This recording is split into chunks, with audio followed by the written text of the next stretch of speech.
Bien, Julio, lo primero que te voy a pedir es una semblanza histórica de la independencia de Centroamérica respecto del reino español. ¿Qué significó para esta región? Bueno, fíjate que, como te lo ponía en alguna parte por ahí, ciertamente era una cosa que se veía venir. Era más que una búsqueda de esta región, una imposición que se venía, que se nos venía. Centroamérica estuvo prácticamente partida en dos, ¿no? La parte más hacia el sur, de Nicaragua, de Costa Rica hacia el sur, era más vinculada con Colombia, con la Gran Colombia. Y de Nicaragua para acá, hacia el norte, estuvimos más vinculados con México.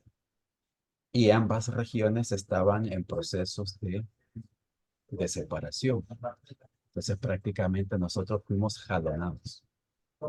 Y las élites, que le llamamos en los artículos ahí, eh, eran más conscientes de esto que se veía venir. Entonces fueron los que mejor se prepararon para dejarse llevar, digamos, por esa ola. Y más que todo por la ola del norte de, de México, por todo el movimiento del Imperio Mexicano que se estaba eh, independizando y con ello estaba jalonándose a la región.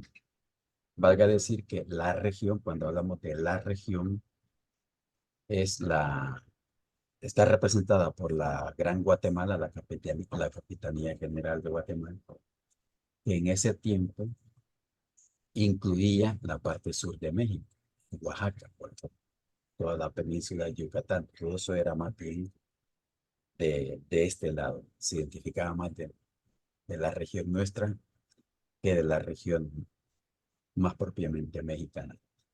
Entonces, se veía venir y se empezaron a preparar pues, conforme lo que llamo yo ahí. Voy a hablarte en plural porque no sé si te interese, hago un paréntesis aquí. Hay otro colega de aquí de la universidad que escribió unos años antes un texto que sostiene la tesis contraria a la mía. Y lo hicimos sin ponernos de acuerdo y sin nada. Va él por su cuenta. A los 8 años fue que yo, 6 años, escribí yo lo mío y somos compañeros. Él está aquí a 2 cubículos contigo. Entonces me acordé de ese artículo y lo he recuperado para darle una leída. Si te interesa, te lo adjunto al final de Sí, esta reunión, sí, cómo no. ¿verdad? Vaya, porque allí justo hablamos de las élites y básicamente de la élite guatemalteca, que era la más poderosa, y la salvadoreña, que la élite salvadoreña sí que sigue teniendo mucho poder. Entonces prácticamente, bueno, fue algo que se veía venir, algo que no podía evitarse, era inevitable y había que prepararse de la mejor manera de, para dejarse llevar por esa ola. De hecho, eh, hubo una delegación salvadoreña que ante este movimiento independentista vinculado con México, intentó vincularse con Estados Unidos, con el movimiento de las colonias estadounidenses. Hubo una comisión que se fue a negociar porque parte del ideario independentista salvadoreño era ser una colonia de Estados Unidos. Imagínate. Bien, este proyecto de la República Federal de Centroamérica, ¿vos cómo lo ves desde el punto de vista político? ¿Fue una realidad histórica o era un simple ideal? Eh, Desde mi perspectiva es que, vamos a ver, sí, fue una de facto, como te planteo hoy, de facto fue una realidad histórica, temporal, pero de la que no hubo conciencia plena por parte de bueno, las diferentes autoridades de ese momento. Eh, el otro artículo que te voy a compartir coincide con mis argumentos en este punto. Dice, bueno, en la práctica hubo ya una integración, pero entre la población, porque para la población no había fronteras. Nosotros, bueno, la gente se movía de forma más libre. Se respetaban más bien las fronteras naturales. Te comentaba yo allí que El Salvador, por ejemplo, era dos naciones, ¿no? Nuestra frontera natural es un río que nace en Guatemala, atraviesa Honduras y cae, llega al Pacífico, atravesando todo El Salvador. Prácticamente El Salvador era el Salvador occidental más vinculado a Guatemala y El Salvador oriental más vinculado a Tegucigalpa y a Choluteca y a Chinandega. Es esa región en torno al Golfo de Fonseca. Esa era otra región prácticamente. El sur de Honduras, el occidente de Nicaragua y el oriente de El Salvador. Esa es una sola región natural en esa época. Entonces, en la práctica sí existió la integración, pero lo que no existió fue la formalidad desde las élites. Ellos sí vieron muy marcadas más bien las localidades, las nacionalidades. Y eso fue lo que llevó a, o más bien, como te planteo ahí, la defensa de los intereses acumulados o conquistados o obtenidos durante la época de la colonia no fueron capaces de renunciar a parte de ellos en aras de una visión más regional. ¿Qué me puedes decir de Morazán? Fíjate que, bueno, mira, ese artículo que te voy a compartir es te va a resultar más interesante porque precisamente ese autor sí que te va detallando de los principales líderes. Morazán, bueno, sí, fue un soñador. Yo soy el que menos conoce de Morazán, pero en la parte que me correspondió, sí, ciertamente fue él y Arce, fueron los principales promotores y soñadores, pero eh, no tenían el poder suficiente o el acompañamiento suficiente para respaldarse, para encontrar fuerza ante la defensa de su propuesta. Mm, No conozco más de él, pero este artículo, otro que te voy a compartir, así que te da rasgos breves, pero rasgos muy importantes, al menos la bibliografía que te presenta, te puede ayudar también para ver los rasgos de un tal Aycinena, Arce y de Morazán. ¿Alguien Pero de, todos están planteados como soñadores. mm, ¿alguien de tu país para destacar? ¿Perdón? ¿Alguien de tu país para destacar que haya adherido al proyecto unionista? No, pues no, no, no. Arce es el único el general Barrios que es muy, muy posterior, ya como 30, 40 años después, pero fue el otro el general Gerardo Barrios. Pero son así como las dos grandes figuras, ¿no? Ujú. Bien, hablaste de las élites en su momento, entiendo que como un obstáculo para el proyecto de la República. Y hace poco se cumplieron 200 años de esa experiencia. Eh, ¿Qué evaluación podemos hacer 200 años después, no? ¿Sigue siendo factible ese proyecto? Eh, y si no si es así, ¿a quién no le conviene? Porque evidentemente a veces Sí, parece que estamos lejos, ¿no? De esa integración. pues fíjate que básicamente se mantiene lo que te he planteado ahí por niveles. Vamos a ver, a nivel en el, de las bases. la población, la mayoría de la población sí ciertamente conviene, más interesa, es la salida. Ahora mismo, por el problema migratorio, los desplazamientos, incluso se han reforzado las fronteras internas para que cada país se vaya convirtiendo en un obstáculo en el viaje hacia el norte. La mayoría de centroamericanos viaja hacia Estados Unidos. Y dentro de la política estadounidense, bueno, pues México es la primera frontera, Guatemala es la siguiente frontera, El Salvador ahora se está convirtiendo en una frontera para los que vienen de más del sur. Entonces, ciertamente a la mayoría, a la población, le conviene la integración, sobre todo porque ese desplazamiento que por ahora es necesario hacia el norte podría encontrar en la misma región centroamericana soluciones. La gente va buscando trabajo y la gente de El Salvador que se va deja huelgas. Que aquí yo recuerdo que a principios de la década de este siglo XXI, allá por el año 2007, la zona oriental de El Salvador estaba poblándose de nicaragüenses que se estaban viniendo a cubrir los puestos de trabajo, estaban dejando los salvadoreños que se estaban yendo. Y Honduras ha sido históricamente una región a la que los salvadoreños se han movido. De hecho, la frontera entre Honduras, la frontera sur de Honduras, con la frontera norte de El Salvador que colindan, eso en la práctica no existe.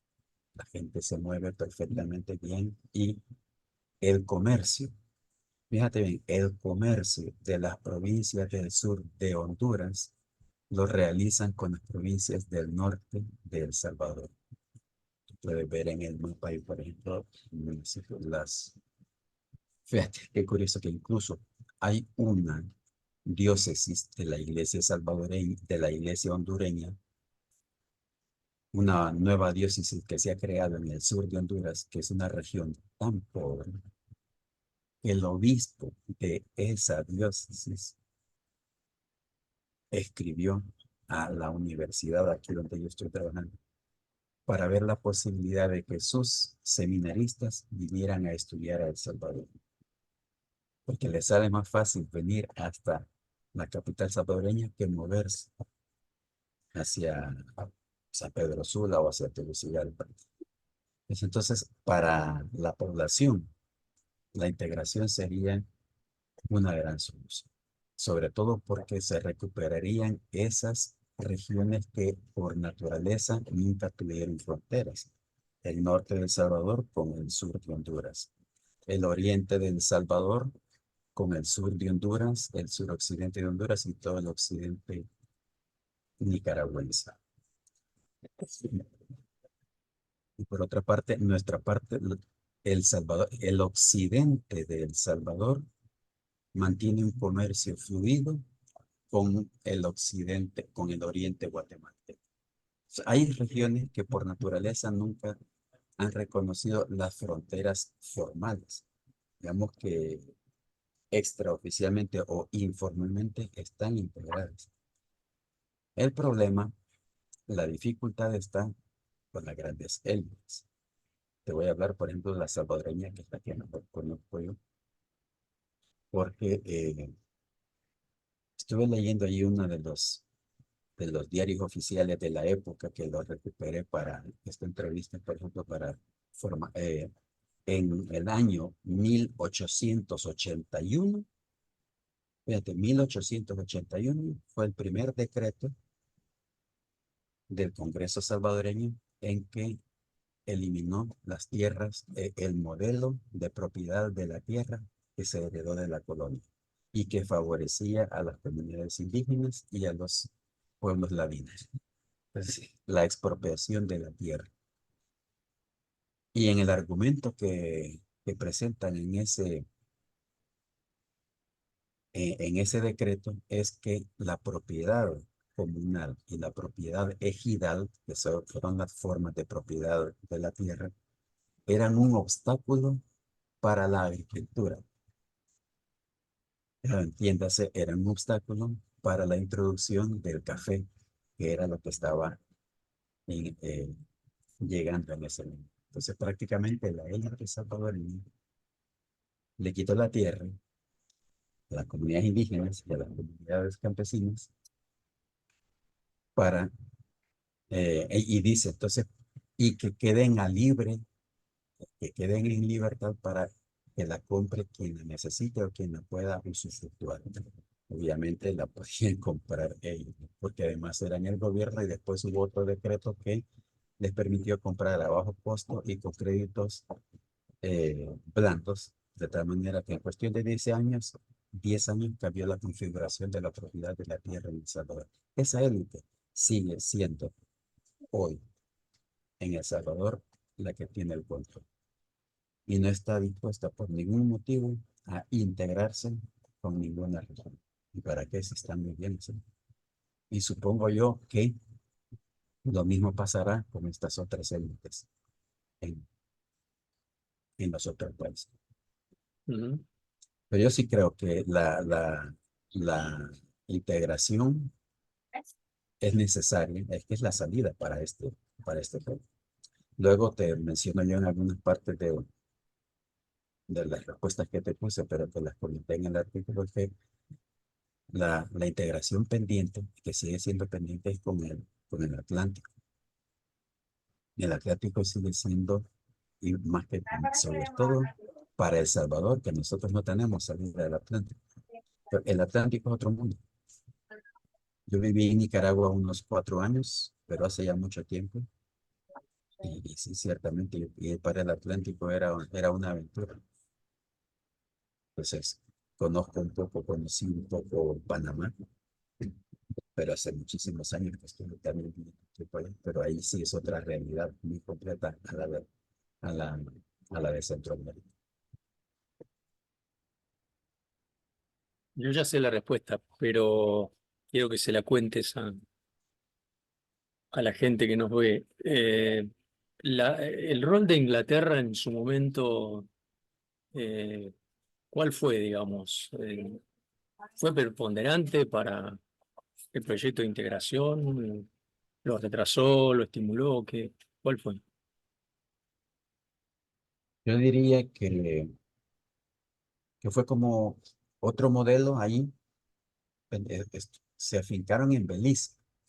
De hecho, bueno, Belice y Guatemala mantuvieron una disputa por siempre y al final terminó Belice siendo independiente, pero Guatemala reclamó eh, a Belice desde que yo tengo memoria.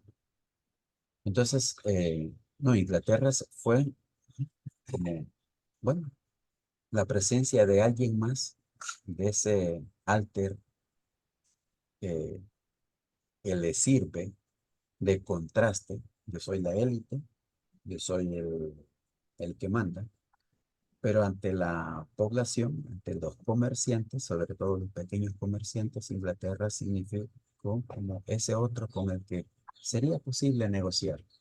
Entonces, precisamente, una de las razones que pusieron los comerciantes, no los grandes comerciantes, sino que esos medianos comerciantes, fue la posibilidad de negociar con Inglaterra.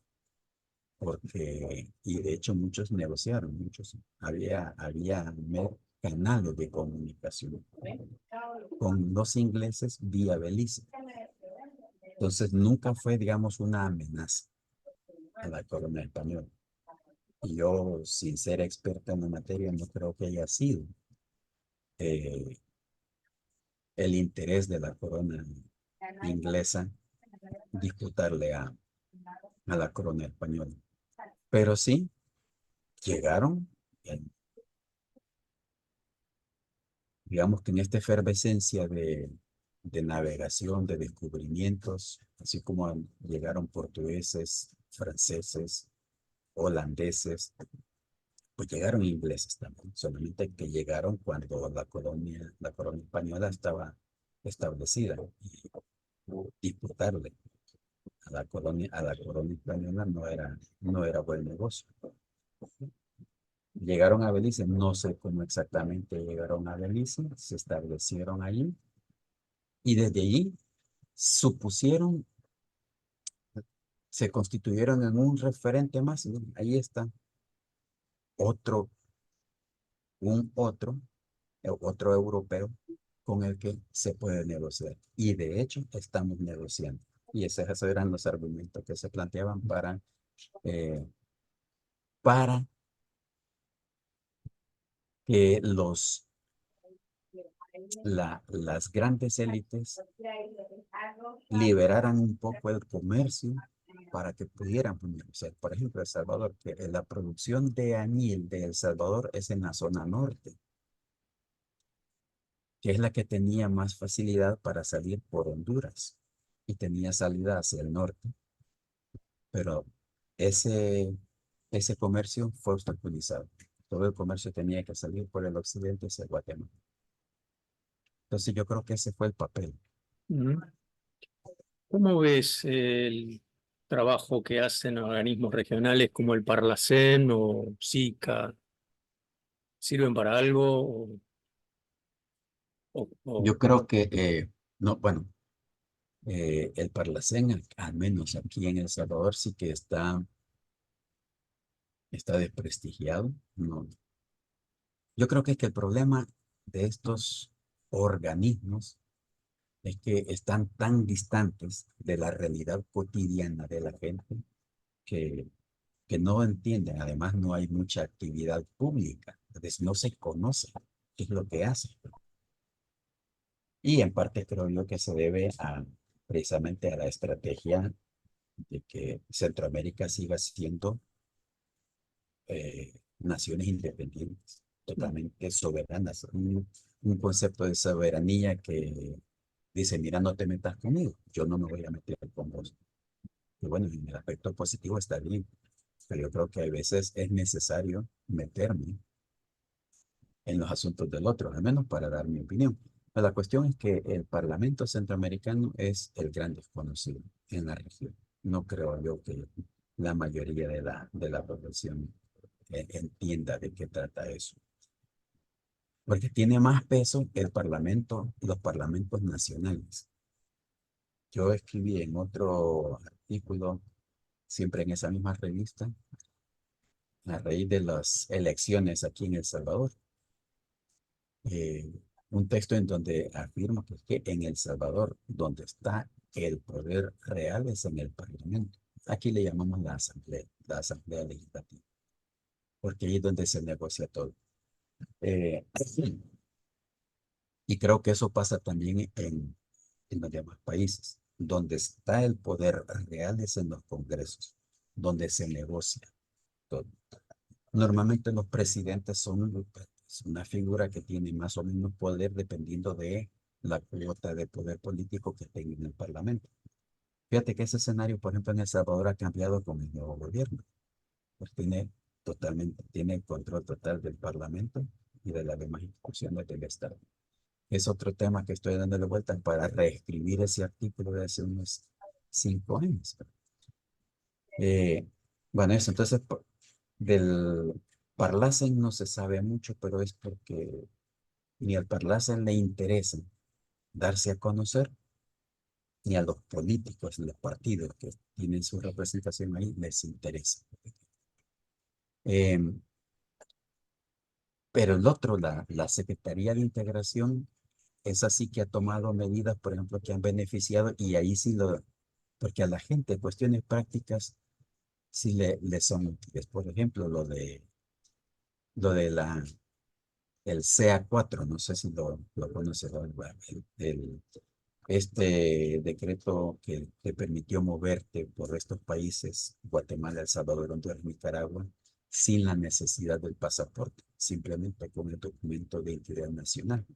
Bueno, eso a la gente yo me acuerdo cuando se decía, porque mis primeros viajes por Centroamérica los hice con pasaporte, pero mucha gente no podía viajar porque tener pasaporte no es de fácil acceso para las mayorías.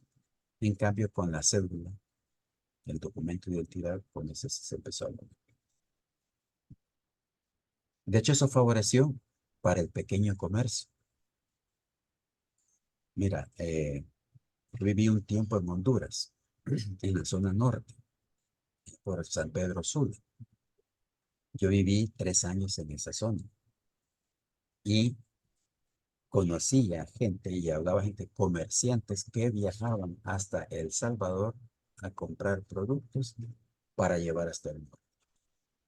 Y me decían, la ventaja es que podemos viajar con cédula, me decían. Me comentaba la gente. Con un documento que le podías obtener localmente, te servía de documento para viajar por toda la región. Entonces, esa medida de integración a la población sí que le benefició. Yo creo que identifican más este tipo de acciones de la Secretaría de Integración que de las legislaciones del Parlamento. Ujú.